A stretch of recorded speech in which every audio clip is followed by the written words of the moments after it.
You know, it was actually fun, but in the, you know, when they started doing the switch, I had a feeling it was just too soon, and they were just, it looked like it was just something to do, and they did it, and then nothing ever happened of it. You know, it was just nothing. How'd you get along with Ric Flair at the time? I wasn't much of a threat to Flair, so it was, he would talk to me, and, you know, we got along, and he'd always talk about the amateur stuff, and, you know, fighting, you know, in old days, and, you know, tough guys and all that stuff, but that's pretty much I knew of him back then, and then you get to know more and more, and with Flair, I know the last time Flair we had a real problem with my brother and I coming back in there from Japan. Right. I went to WWF Japan and come back in. He made it kind of tough on us. My brother hates his guts. My brother would like to kill him. You know, Flair's done some bad things. I mean, I kind of look at it different, my brother. You know, everybody, you know, I've never done that to anybody, and I wouldn't, but, I mean, you can't go beat everybody up, you know. Right. So I let it go. I just know how he is now, you know. Snake in the grass. I mean, he's a nice guy. If he hears this, he hears it. You know, I like Rick, but, you know, he knows it, and I know it. He's done a lot of people wrong, you know, just for the business. And now the business is almost over, and for the rest of his career, his life, most of us are going to remember him for that, you know, instead of just doing it straight up. You know, we're just going to remember him as, you know, a shady, underhanded, backstabbing, and getting ahead guy, you know. How did things change when Ric Flair went over to the WWF? Was there heat on him for taking the belt up there? No. You know, it was like one of those things, I can't really speak for, you know, I was only talking in the locker room, but... Business.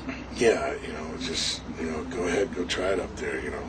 Because, you know, I thought for a while that Rick was at the end of his career, and I think he kept doing all this stuff just to one last try, everything was one last stint to try to, you know, further his career, and you know, never really get, you know, it was his, I guess it was his belt anyway, he bought it. I mean, take your belt, I mean, it's like the baseball thing, take your baseball, go home. What were your thoughts of what went down between Eric Bischoff and Ric Flair? I know they had some personal fallouts. You know, I just think it was just another one of Ric Flair's past catching up with them, and finally somebody in power confronting him with it, and he couldn't deal with it. And, you know, Ric Flair was like handling the 5-year-old, you know. Right. He was so temperamental and egoist. He had the ego. I mean, it was just so many things that he had to accept taking Flair on as... for working for you, you know, and then once he got there, he's so underhanded, and that, you know, just, you know, so. Was it different seeing Ric Flair in the locker room as a small fish in a big pond this time in the WWF? Yeah, you know, you kind of laugh, you know, about, you know, deep down you just kind of laugh, and my brother, you know. My brother loved it because my brother hates it. Just a nice little guy, so he really ate it up. But yeah, you know, there's a handful of guys that I have that, you know, you got a good word to say about him, you know. How was the decision made to return to WCW, and how different was it this time when you went back because Bischoff was now there? Yeah, I know we had a 3-year deal in Japan and it ran out. And so we sat home for like 6 months, and I remember it was like in February. I said, "I'd like to get back in this business. You know, this guy, we need to do something." So we called up. I know we called up and asked if we could get back in. I called Eric and everything, and I called Sting. You know, get a few good words. And Eric met with us, and he offered us something really low, you know. And my brother just, out of the blue, stood up and said, "Well, if you get more money, to call us." So we went home. Before I got home, Eric called me and said, "What the hell are you doing?" You know, because we were supposed to come in and wrestle the Nasty Boys. Right. And my brother just didn't do it. So I said, "Oh shit!" So now he's pissed. And then Flair called my brother up and said, "You'll never work it for this company again," and you guys screwed yourselves over, and Eric was pissed. So I called him up, talked to him, Eric, one more time, and I called Sting again, and I think Scotty called DDP. So we got one more meeting with him at some bar. We met with him, and he brought us in, and he paid us, like, first starting out was like $2,000 a show. I just thought, Scotty, you can do whatever you want, because I'm going back in, because I know, 5 months in, 6 months in, he'll realize what the deal is and give us a deal and we're right back where we were, Right. So we accepted it, went back in, and the first time we wrestled Road Warriors, and Kevin Sullivan was booking, and they told us one thing, and another different thing happened, and it was tough getting back in the first time, but then after, I think it took us 5 months, and then Eric brought us in the office and said, "Hey, I was wrong," and ended up giving us a deal. Right. And everything went sailing after that. Was there a lot of competition for tag team spots with you guys? Because I know Road Warriors were there, Sting and Luger were tag team, Nasty Boys were there. Nasty Boys were there. I know Harlem Heat was there. Right. Yeah, there was. I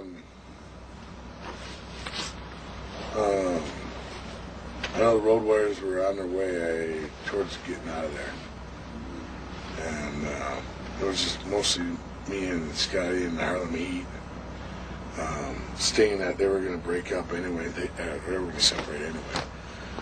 So there wasn't really too much, there was, but there wasn't. I mean, the more teams there were, the better competition, the better for all of us. Right. So, we didn't feel that way. Did Eric Bischoff change a lot as he took an on-camera role? As far as his ego? Yeah, I never really got to be. I never knew Eric before. I got to be friends with him after. And I know he realized he's made a lot of mistakes, but yeah, I think he got caught up with Hogan, and right, and Hogan filling his ear with a bunch of whatever, and I don't know what was said. So, but I think he got caught up in the game and got lost focus. Now, what were your impressions of when Scott Hall and Kevin Nash came into WCW? No, Kevin's a good friend of mine, and I mean, he's godchild or godparent to my child and all of his son, but it was good to see Kevin. Scott Hall, a lot of guys have problems with him. I accepted what he is, and that's what he is. And I mean, he's an idiot. He'll always be an idiot, But I thought it was good. I mean, a lot of guys a lot of guys get real caught up in the business, and if another guy comes in, they feel like they're taking their territory, and they're losing money, and they're taking my spot, and they're gonna, it's like a fight out. I think any way you can bring anybody in and better the business, let's have more for it, because it's going to get spread around. I mean, let's just go with it. If it works, it works. If it don't, okay, now we'll go back to what we were doing before. And what was that? We're not doing that. So I thought it was a good thing. And then, this whole unfolding of the NWO and bringing Hogan, back up. And was he any different this time around, Hogan? No. Yeah, for as close as I ever got to him, or as much as I knew about him, he's the same. Do you think you guys... Go ahead. I think it's, like I said before, it's NWO got started, so it's another chance for him to get, Right. He's got started, it's another chance. Now he's up in the WWF, it's another chance. Did you watch the Invasion angle when they did it on TV?